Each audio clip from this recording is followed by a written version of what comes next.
Good morning all of you. Chemistry के last lecture में हम डिस्कस कर रहे थे राउल्ट के नियम का, और राउल्ट के नियम में हमने पढ़ लिया था वाष्पशील विलय युक्त विलयन का, विलयन के लिए राउल्ट का नियम। इसमें हम पढ़ेंगे अवाष्पशील विलय युक्त विलयन के लिए राउल्ट का नियम। अवाष्पशील विलय युक्त विलयन के लिए राउल्ट का नियम। राउल्ट के नियम जो हमने पढ़ा उसमें हमने लिखा P A equals to P not A X A, और दूसरा हमने लिखा P B equals to P not B X B. और फिर हम जब आगे चले तो हमने लिखा पी सॉल्यूशन यानी कि पी टोटल, इसका टोटल वेपर प्रेशर की हम बात की तो लिखा था हमने P A plus P B. इसके अंदर हमने इसकी वैल्यू रखी तो अपने पास ए की वैल्यू कितनी आई, P not A X A, और यहाँ पर बी की वैल्यू मैं कितना रख दूंगा, पी बी की वैल्यू कितने रख दूंगा, 0 रख दूंगा। 0 रखने की वजह क्या है, यहाँ पर हम लिख देंगे पी बी इक्वल्स टू 0, क्योंकि विलय अवाष्पशील है, क्योंकि विलय अवाष्पशील है। और विलय हमने अवाष्पशील लिया है तो सिंपल सी बात है उसकी वाष्प नहीं बनेगी, और जब तक उसकी वाष्प नहीं बनेगी इसका मतलब उसकी वेपर प्रेशर भी नहीं बनने वाली है। तो इसका वेपर प्रेशर हमने हमारे पास कितना आ गया है, 0 आ गया है। तो पी एस इक्वल्स टू हो गया P not A X A, और हमने पढ़ा है एक्स ए प्लस एक्स बी बराबर कितना होता है, 1 होता है। एक्स ए की बात करेंगे तो कितना आ जाएगा, 1 माइनस एक्स बी आ जाएगा।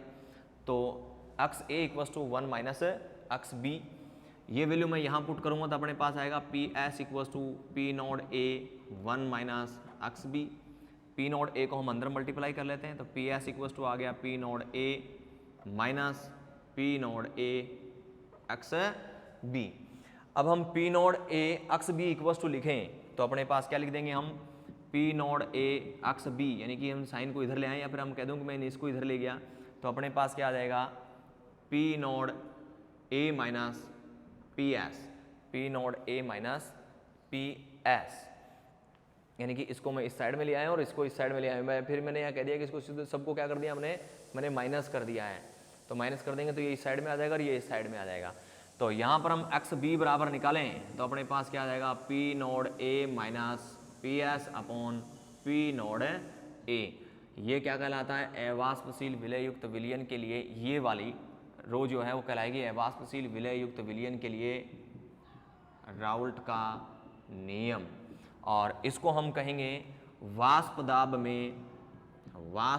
में आपेक्षिक अवनमन। अवनमन का मतलब होता है कमी। क्या होता है, कमी। तो ये अपना किसके लिए है, अवाष्पशील विलय युक्त विलयन के लिए राउल्ट का नियम है। अब इसमें 2-3 छोटी बात आते हैं, जैसे वाष्प दाब में आपेक्षिक अवनमन या वाष्प दाब में अवनमन की डेफिनेशन हम कैसे लिखें। तो जैसे अपने पास छोटा सा टॉपिक बना है यहाँ पर, वाष्प दाब में अवनमन की परिभाषा अपने पास आ जाए, वाष्प दाब में अवनमन। वाष्प दाब में अवनमन क्या हो जाएगा अपने पास, P जो हमने लिखा है यहाँ पर ये वाला, ये हो जाएगा अपने पास P del equals to P not A minus P S. यहाँ पर P डेल को मैं लिख सकता हूँ वाष्प दाब में अवनमन, वाष्प दाब में अवनमन, मैंने यानी कि इसको इकट्ठा लिख दिया है। P नोड ए का मतलब क्या है, P नोड ए का मतलब है शुद्ध अवस्था में, ए को हम किससे रिप्रेजेंट करते हैं, विलायक को, शुद्ध अवस्था में विलायक का वाष्प दाब। और पी एस क्या है, विलयन का वाष्प दाब, यानी कि सॉल्यूशन का वाष्प दाब। यहाँ पर हमने लिखा भी है P S equals to, total हमने लिखा था ना, P S equals to P A plus P B, यानी कि सॉल्यूशन का वाष्प दाब का मतलब क्या है, उसका कंपोनेंट्स ए और कंपोनेंट्स बी दोनों के वाष्प दाब को ऐड कर देंगे तो किसका आ जाएगा, सॉल्यूशन का वाष्प दाब आ जाएगा। तो वाष्प दाब में अवनमन की डेफिनेशन हम कैसे लिख सकते हैं, वाष्प दाब में अवनमन की डेफिनेशन हम लिख देंगे कि शुद्ध अवस्था में विलायक का वाष्प दाब जो है वो ज़्यादा होता है किससे, विलयन के वाष्प दाब से ज़्यादा होता है। इसको हम, इस कमी को ही हम क्या कहते हैं, वाष्प दाब में अवनमन कहते हैं। यानी कि शुद्ध अवस्था में विलायक का वाष्प दाब विलयन के वाष्प दाब से क्या होता है, अधिक होता है, या फिर हम ये कहते हैं कि विलयन का वाष्प दाब शुद्ध विलायक के वाष्प दाब से कम होता है, और इस कमी को ही हम क्या कहते हैं, वाष्प दाब में अवनमन कहते हैं। डेफिनेशन में यहां पर लिख रहा हूं, विलयन का वाष्प दाब, विलयन का वाष्प दाब शुद्ध विलायक के वाष्प दाब से कम होता है। इस कमी को ही वाष्प दाब में अवनमन कहते हैं, वाष्प दाब में अवनमन कहते हैं। यहां से हम डायरेक्ट इसकी डेफिनेशन, इसको देखकर भी इसकी डेफिनेशन लिख सकते हैं। पी नोड ए का मतलब क्या है, शुद्ध अवस्था में विलायक का वाष्प दाब। पी एस का मतलब क्या है, विलयन का वाष्प दाब। तो इसकी जैसे जैसे हमने लिखा वैसा का वैसे इसकी हमने डेफिनेशन बोल दी। विलयन का वाष्प दाब शुद्ध विलायक के वाष्प दाब से कम होता है, इसलिए इसके हमने साइन कैसा लगाया, माइनस का लगाया। तो विलयन का वाष्प दाब शुद्ध अवस्था में विलायक के वाष्प दाब से कम होता है, और इस कमी को ही हम क्या कहते हैं, वाष्प दाब में अवनमन कहते हैं। और अवनमन का ही मतलब क्या है, कमी होना है। नेक्स्ट इसके बाद में एक और छोटी सी डेफिनेशन आती है अपने पास, वाष्प दाब में आपेक्षिक अवनमन, वाष्प दाब में आपेक्षिक अवनमन। तो वाष्प दाब में आपेक्षिक अवनमन को हमने इससे रिप्रेजेंट किया है, P naught A equals to P S नहीं minus P S upon P naught A को हमने क्या कहा, वाष्प दाब में आपेक्षिक अवनमन, वाष्प दाब में आपेक्षिक अवनमन। तो ये वाली जो चीज है वो तो क्या है, वाष्प दाब में अवनमन। तो वाष्प दाब में अवनमन तथा शुद्ध विलायक के वाष्प दाब के अनुपात को हम क्या कहते हैं, वाष्प दाब में आपेक्षिक अवनमन कहते हैं। यानी ये वाली चीज पी नोड ए minus P S, P naught ए माइनस पी एस, जिसको हमने क्या कहा, वाष्प दाब में अवनमन, वाष्प दाब में कमी। तो वाष्प दाब में आपेक्षिक अवनमन हमने किसको कहा, कि इसको हमने डिवाइड कर दिया किससे, पी नोड ए से। और पी नोड ए का मतलब क्या है, शुद्ध अवस्था में विलायक का वाष्प दाब। तो डेफिनेशन क्या बन गई है कि वाष्प दाब में अवनमन तथा, ये तो क्या बना, वाष्प दाब में अवनमन तथा शुद्ध विलायक के वाष्प दाब के अनुपात को हम क्या कहते हैं, वाष्प दाब में आपेक्षिक अवनमन कहते हैं। और वाष्प दाब में जो आपेक्षिक अवनमन है वो क्या है, अक्ष बी के क्या होता है, बराबर होता है। अक्ष का मतलब क्या है, मोल अंश, मोल अंश, और बी का यहाँ पर मतलब क्या है, विलय, यानी कि वाष्प दाब में आपेक्षिक अवनमन जो है वो विलय के मोल अंश के क्या होता है, इक्वल होता है। तो ये तो रहा अपना राउल्ट का नियम, वाष्प दाब में अवनमन, वाष्प दाब में आपेक्षिक अवनमन। अब राउल्ट के नियम की सहायता से हम दो चीज़ें और पढ़ते हैं, और उन दो चीज़ों में हम पढ़ते हैं आदर्श और अनादर्श विलयन। तो सबसे पहले हम इस वीडियो के अंदर या इस चैप्टर के अंदर क्या पढ़ लेते हैं, हम इस लेक्चर के अंदर आदर्श विलयन पढ़ लेते हैं। नेक्स्ट लेक्चर में बात करेंगे हम अनादर्श विलयन की। तो अपने पास नेक्स्ट जो पॉइंट आता है वो आता है आदर्श विलयन।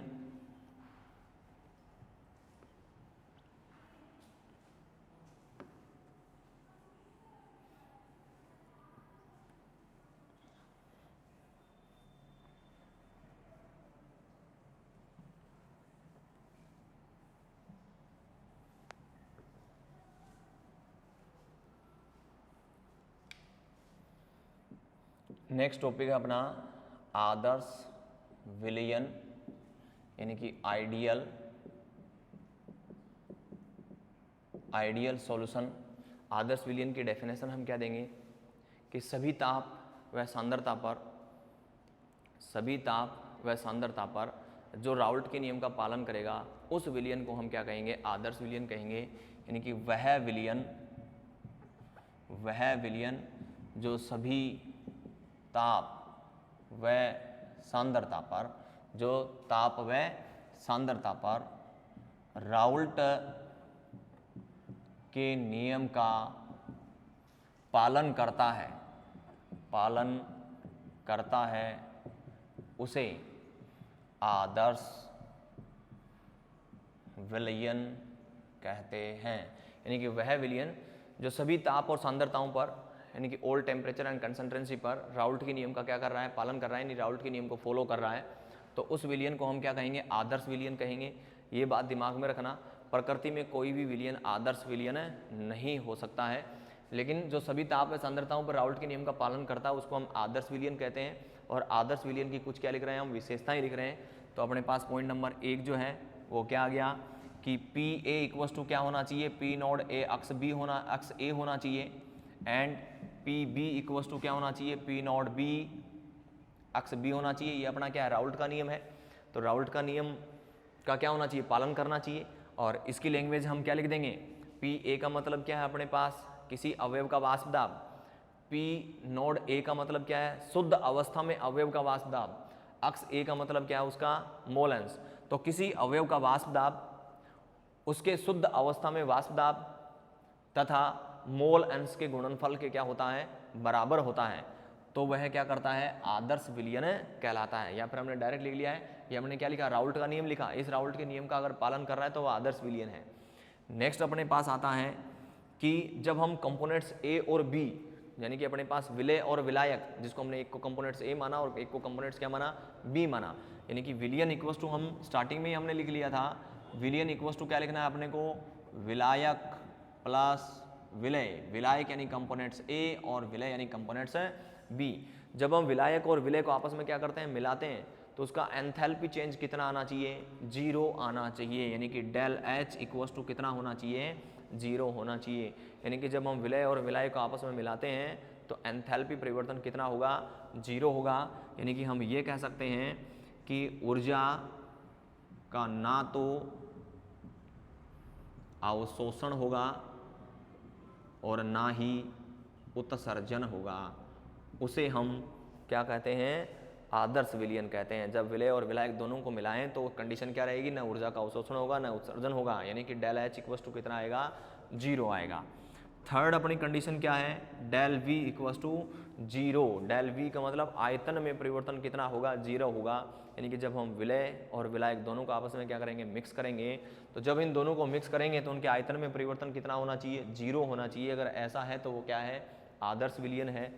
नेक्स्ट अपने पास लास्ट कंडीशन क्या आती है कि अपने पास विलायक जो है ए है, तो ए के बीच में बने हुए बॉन्ड, और विलय क्या है, बी के बीच में बने हुए बॉन्ड। तो ए एंड ए तथा बी एंड बी के बीच में बने हुए बॉन्ड किसके इक्वल होंगे, जो विलयन बन जाएगा, ए और बी के बीच में जो बॉन्ड बन जाएगा उसकी एनर्जी के यानी उसकी बॉन्ड स्ट्रेंथ के क्या होना चाहिए, इक्वल होना चाहिए।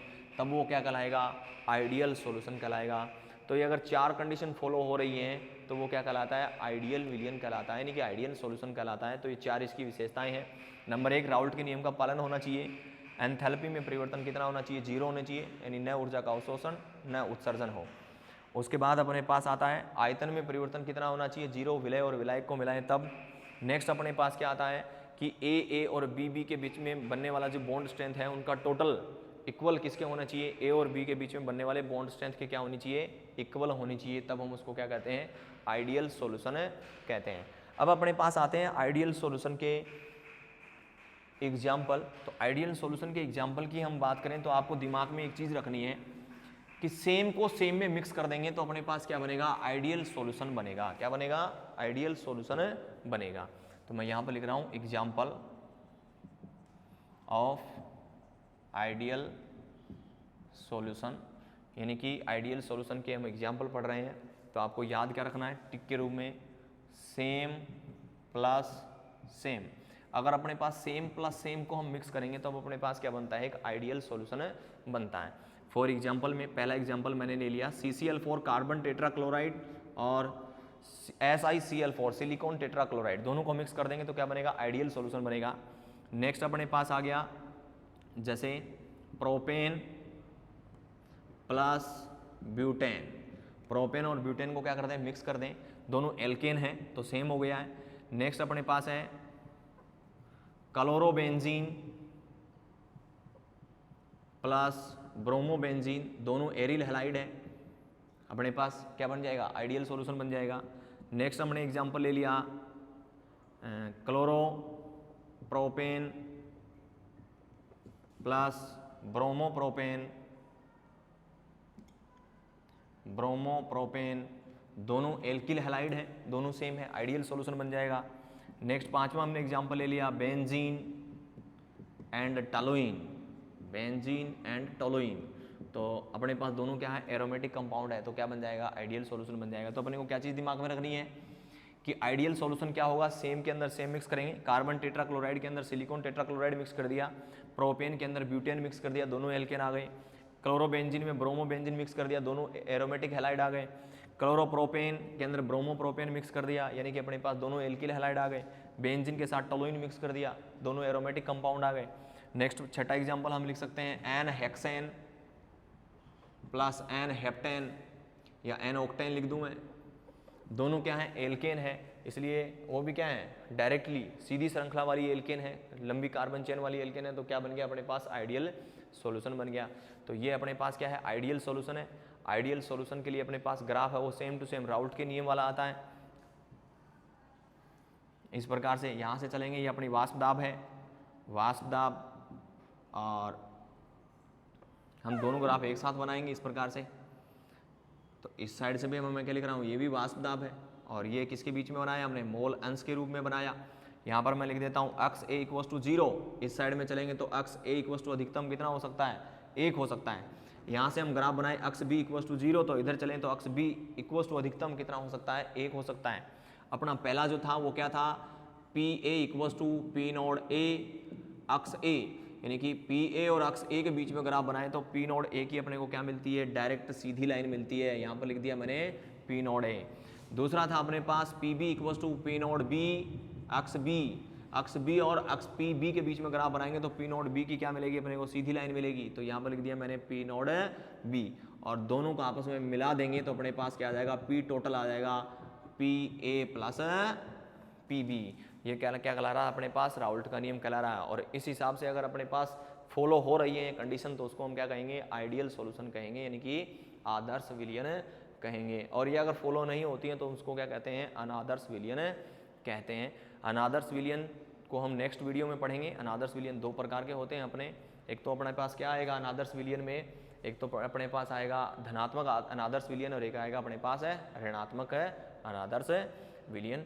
राउल्ट का नियम और काफ़ी इंपॉर्टेंट है राउल्ट का नियम, जिसको आपको क्या रखना है, याद रखना है। कंपटीशन एग्जाम में हेनरी का नियम और राउल्ट का नियम, न्यूमेरिकल्स आने के लिए हमने पीछे कुछ न्यूमेरिकल्स पढ़े हैं उनमें से। और आदर्श और अनादर्श विलयन में डिफरेंस, ये आपको क्या करना है, याद रखना है, क्योंकि इस टॉपिक का काफ़ी इंपॉर्टेंट पार्ट है ये। और इसके दो या तीन एग्जाम्पल मैंने आदर्श विलयन के एग्जाम्पल याद रखने का तरीका बता दिया। सेम प्लस सेम, सेम को सेम में मिक्स करेंगे तभी वो क्या बनेगा, आदर्श विलयन बनेगा। सेम के अंदर डिफरेंट मिक्स हम करते हैं तो अनादर्श विलयन में पहुंच जाते हैं। और अनादर्श विलयन में दो प्रकार के होते हैं, पॉजिटिव और नेगेटिव, यानी कहने का मतलब धनात्मक अनादर्श विलयन और ऋणात्मक अनादर्श विलयन। जहाँ पर हम धनात्मक आदर्श विलयन पढ़ेंगे और ऋणात्मक आदर्श विलयन पढ़ेंगे वहाँ पर हम डिस्कस करेंगे कि उनको हम कैसे याद रखना है। तो ये चीज़ें अपने को क्या रखनी है, दिमाग में रखनी है। नेक्स्ट लेक्चर में हम बात करते हैं अनादर्श विलयन की। थैंक यू, धन्यवाद।